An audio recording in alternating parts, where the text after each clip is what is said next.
Before the chaos, before the pain, I was just a girl with a wrench and a dream. My name is Ashley, and I'm 30 years old. I live in Brookhaven, a city where the streets are always alive with noise, but sometimes your heart can feel completely silent. I work as a mechanic, and I've loved fixing cars since I was a little girl. My father used to let me sit beside him in the garage, handing him tools while he worked. That's where my passion was born, covered in grease, surrounded by engines, and full of dreams. Life was simple, and I was happy. I had a stable job in a small workshop downtown, and I was finally starting to feel like everything was falling into place. Then I met someone I thought was going to be part of my future. His name was Jason. He was kind, charming, and always said the right things. Within weeks, I was completely in love. It felt like the kind of love you read about in books, warm, exciting, and safe. But I had no idea what was waiting for me just around the corner. One crisp spring morning, I woke up feeling both nervous and excited. I had something important to tell Jason, something that would change both of our lives. I was pregnant, and not just with one baby, twins. I got ready and met him at our usual cafe downtown. As always, he greeted me with a warm smile and kissed me on the forehead. But my heart was racing. I sat across from him, my hands shaking slightly as I wrapped them around my cup of tea. "Jason," I said, trying to sound calm, "I have something to tell you." He leaned forward with curiosity. "I'm pregnant," I said, watching his eyes widen. "With twins." His smile faded. His face turned pale. For a few seconds, he said nothing at all. Then he stood up. "I need time to think," he mumbled, not even looking at me. "We'll talk later." Before I could respond, he turned and walked out of the cafe. I sat there, completely stunned. That night, I tried calling him again and again. No answer. I couldn't sleep. I just lay there staring at the ceiling, wondering why he'd reacted that way. What was going on? The next morning, I made a decision. I went to his house. I had to know the truth. But when the door opened, it wasn't Jason who stood there. It was a woman. She looked at me, confused. "Can I help you?" she asked. "I'm looking for Jason," I said softly. "I'm his girlfriend." Her expression turned cold. "I'm his fiancée," she replied, showing me a sparkling engagement ring. My world stopped. I don't even remember how I got home that day. Everything felt like a blur. The shock of learning that Jason had been lying to me all along, that he had a fiancée, was too much to process. I cried all night. I wasn't just heartbroken. I was terrified. I was pregnant with twins, and the man I loved had vanished from my life without a trace. I kept thinking, how am I going to raise 2 children alone? But then, something beautiful happened. My best friend, Mia, showed up the next morning without even being asked. She wrapped her arms around me and held me tight. "You are not alone," she said. "We're going to get through this together." Her words were exactly what I needed. Over the next few weeks, Mia became my lifeline. She cooked for me, stayed the night when I felt too low to be alone, and even helped me look for a better job. She knew the owner of a workshop across town and managed to get me an interview. At first, I didn't feel ready to face the world again. But then I looked in the mirror and touched my growing belly. I have to do this for them. The morning of the interview, I woke up early, pulled my hair back neatly, and wore the cleanest work shirt I had. My nerves were eating me alive, but I kept reminding myself I wasn't just doing this for me. I was doing it for my babies. The workshop was located in a busier part of Brookhaven. It was bigger than the one I used to work at and felt more professional. When I walked in, I was greeted by a woman named Nora, the owner. She looked confident and no-nonsense, the kind of woman who had probably built this place with her own 2 hands. We sat in her office as she asked me about my experience. I told her the truth about my years working as a mechanic, about my skills, and yes, even about being pregnant. I thought she might turn me away, but instead, she nodded slowly. "You start tomorrow," she said. I blinked in disbelief. "Really?" She smiled slightly. "Let's see what you've got." Mia, who had waited outside for me, squealed when I told her. "You got the job." I knew it, but deep down, I knew the real challenge was just beginning. On my first day at the new workshop, I arrived early. My stomach fluttered with nerves, but I stood tall and walked in with confidence, or, at least, the best version of it I could manage. I introduced myself to the team. Most of them were polite, but curious. I could see the doubt in their eyes, especially when they noticed I was pregnant. They probably thought I wouldn't last long. I didn't let it bother me. I rolled up my sleeves and got to work, changing brake pads, diagnosing engine problems, checking suspensions. It felt good to get my hands greasy again. With each job I completed, I noticed the glances from my coworkers slowly changing, from curiosity to quiet respect. Nora, my boss, was strict but fair. She didn't go easy on me just because I was pregnant. She expected quality, and I gave it my all. And honestly, I liked that about her. She reminded me that I was still strong. I was still capable. Even on the hardest days when my feet ached and my back throbbed, I kept going. Every bolt I tightened and every engine I fixed made me feel like I was rebuilding my life one piece at a time. I was more than just a mechanic now. I was a soon-to-be mom, a fighter, a woman on her own path.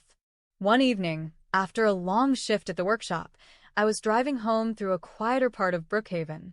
The sky was already dark, and the road ahead was nearly empty. That's when I saw him. A man was lying on the side of the road, his clothes torn, his body bruised, and blood trickling from his forehead. I slammed on the brakes and pulled over, heart racing. I jumped out and rushed to him. "Hey, can you hear me?" I asked, kneeling beside him. He barely opened his eyes. His lips moved, but I couldn't understand what he was saying. I knew I couldn't leave him there. With effort, I managed to help him into the passenger seat of my car. I didn't even think twice. I just drove straight to Brookhaven General Hospital. When we arrived, I ran inside yelling for help. Nurses came rushing out with a stretcher and wheeled him inside. I waited in the hospital lobby, shaken and breathless, my hands still trembling. I had no idea who he was, but something about the way he had looked at me, helpless, desperate, made it impossible to walk away. A nurse came out about an hour later. "He's stable," she said. "We've got him under observation." I breathed out in relief, but I didn't realize that helping this stranger would open the door to something much bigger than I ever expected. The next morning, I was late for work because of everything that happened at the hospital. When I walked into the workshop, Nora was waiting for me with crossed arms and a stern look. "Ashley, we can't afford delays," she said sharply. "I know, and I'm really sorry," I replied, trying to explain. "I found a man injured on the road last night. I took him to the hospital. He was in terrible shape." Nora's face softened for a brief second, but her voice stayed firm. "I appreciate that you helped someone, but we have rules here. I'm docking your pay for yesterday." It stung. I left work that day feeling like I had done the right thing but was being punished for it. That evening, I sat on my couch, sipping water and trying to calm my racing thoughts. Then a knock at the door. I opened it and found an older man in a suit, with a worried yet kind expression on his face. "Are you Ashley?" he asked. "Yes." "I'm Matthew," he said. "The man you helped, he's my son. His name is Adrian." I nodded slowly, surprised. "I came to thank you," he said, handing me a sealed envelope. "Please accept this, just as a token of our gratitude." I hesitated but took the envelope politely. Then Matthew's face turned serious. "There's something else. Adrian wasn't just injured. He was kidnapped. Someone drugged him and dumped him on the road. We believe it was done to steal from him." I stood there frozen. Kidnapped? The man I saved was the victim of something much darker than I had imagined. I couldn't sleep that night. My thoughts kept circling back to Adrian, the man I had found on the road. I kept wondering who would do something like that to him. And why? The next day, I went to the hospital to check on him. At the front desk, I met a kind-looking nurse named Jenna. When I told her I had brought Adrian in the night before, she gave me a curious glance and nodded. "He's still unconscious," she said softly. "But there's something strange going on." She led me to his room. Adrian was lying in bed, hooked up to several machines, breathing steadily, but still not awake. "What do you mean strange?" I asked. Jenna looked around and lowered her voice. "The sedatives in his system are too strong for the kind of injuries he had. Someone was keeping him unconscious on purpose." A chill ran down my spine. "That matches what his father told me," I whispered. "He thinks Adrian was kidnapped. And now this." Jenna's jaw tightened. "Then we need to get him out of here." My eyes widened. "Out of the hospital?" "If someone in here is keeping him drugged," she said, "then yes." I hesitated. It felt risky, even crazy. But deep down, I knew she was right. Adrian wasn't safe here. That night, Jenna and I returned to the hospital. She used her access to turn off the monitors and unhook Adrian's carefully. Together, we wheeled him out using a service elevator and brought him to my car. My heart pounded the entire way home. I had never done anything like this before. Once we got to my apartment, I helped Jenna settle Adrian into the guest room. She said the sedatives would wear off slowly. All I could do now was wait and hope he would wake up. The next morning, I sat quietly beside Adrian's bed, watching the slow rise and fall of his chest. I hadn't slept much. My mind kept replaying everything: his kidnapping, the hospital, Jenna's warning. Every part of it felt surreal. Then I saw his fingers twitch. "Adrian," I said softly, leaning forward. His eyes fluttered open slowly, unfocused at first. His voice came out rough, almost like a whisper. "Where am I?" "You're safe," I said gently. "I'm Ashley. I found you on the road and brought you to the hospital. But something strange was happening there, so we brought you here." He blinked a few times, trying to take it all in. "You were kidnapped," I continued. "Your father told me. Someone was keeping you unconscious on purpose." Adrian's jaw tightened as he looked down, his voice still weak. "It was Ivan. my legal guardian. He wants my inheritance. He had people drug me, hide me." I couldn't believe it. "Your guardian?" He nodded slowly. "He's been trying to control everything ever since my parents passed. But when I turned 28, I became eligible to take full ownership of their estate. That's when things got worse." My heart ached for him.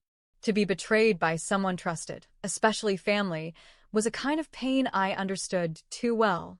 "You're not alone anymore," I said firmly. "We're going to stop him." Adrian gave me a faint smile. "Thank you." And in that quiet moment, something shifted. This wasn't just about helping a stranger anymore.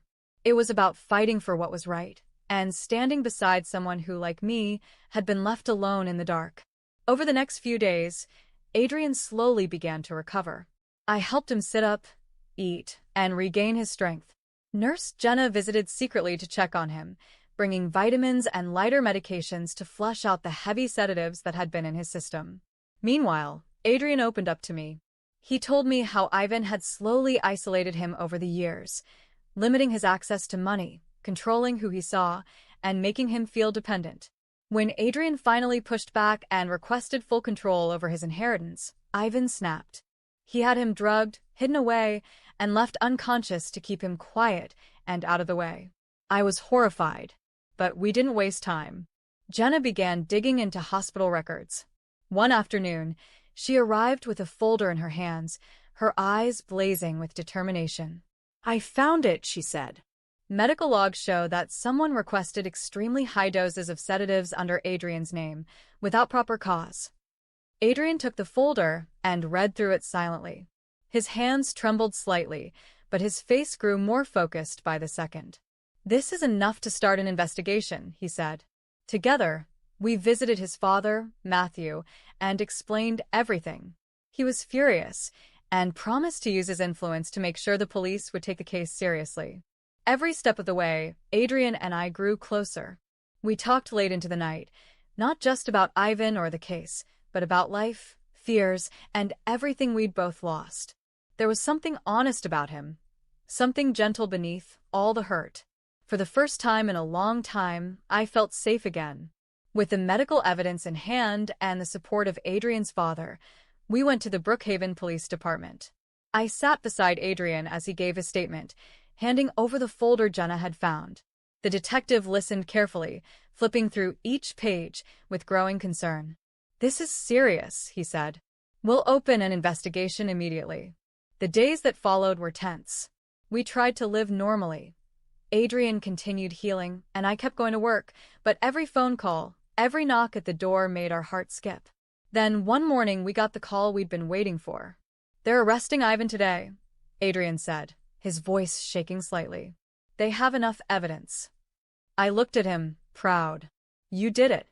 You stood up to him." "No," he said, looking at me softly. "We did." Later that week, we were asked to testify in court. I had never been in a courtroom before. The tension, the silence, it was overwhelming. But when I saw Ivan sitting across the room in a suit, looking calm and smug, something in me hardened.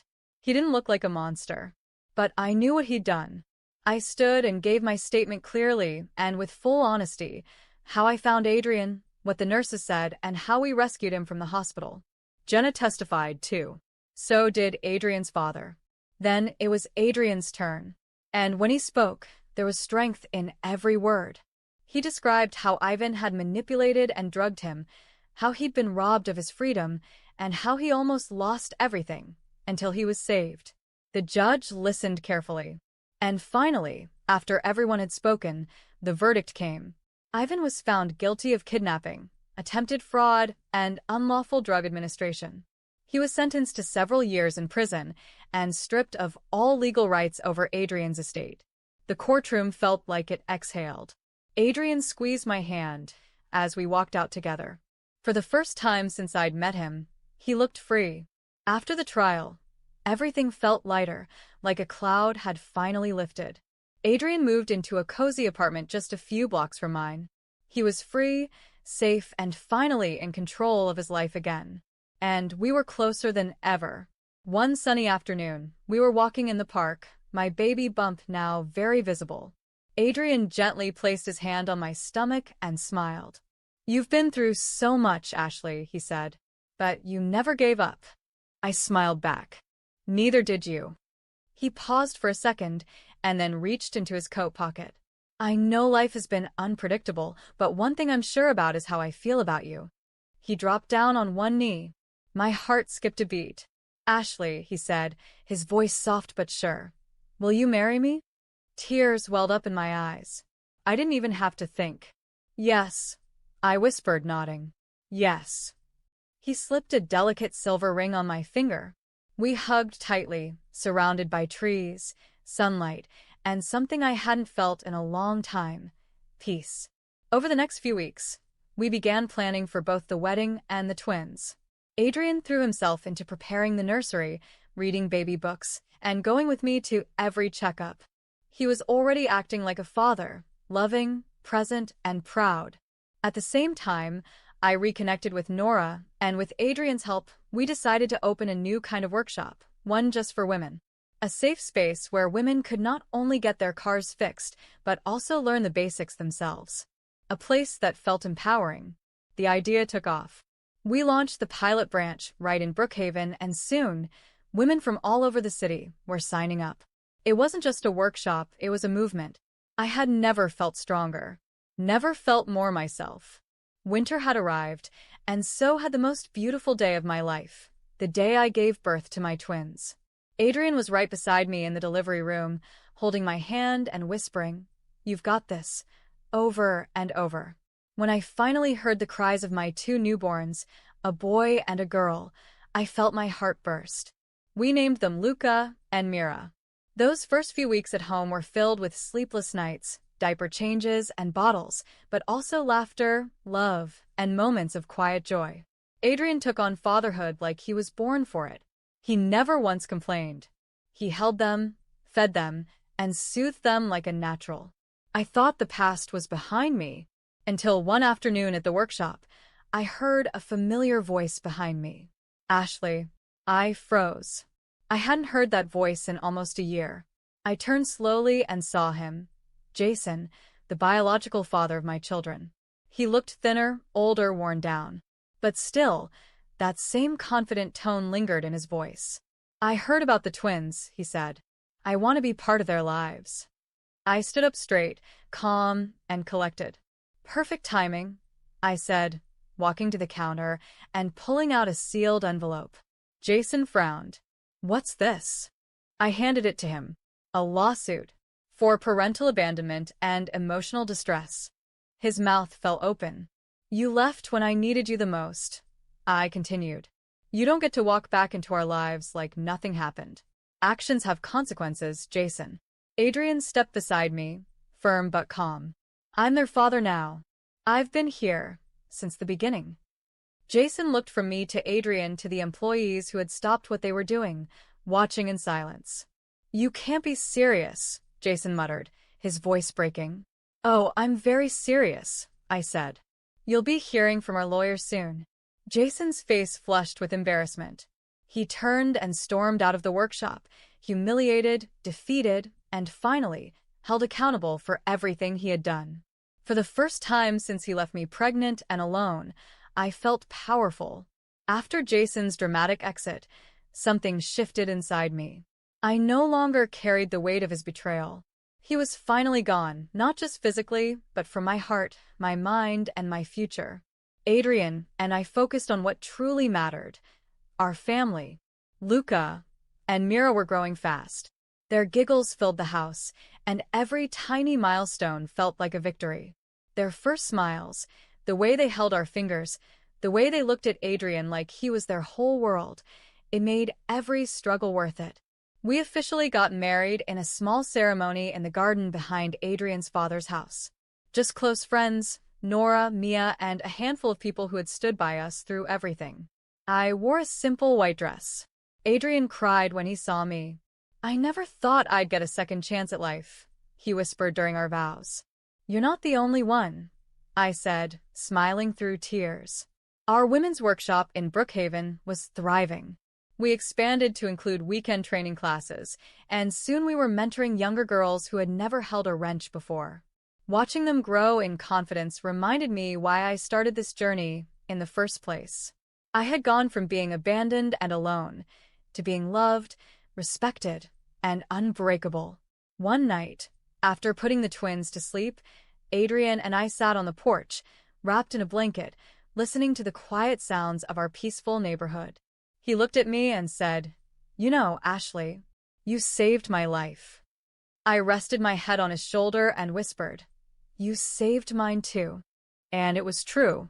From the ashes of betrayal and fear, we built a home full of love, truth, and second chances.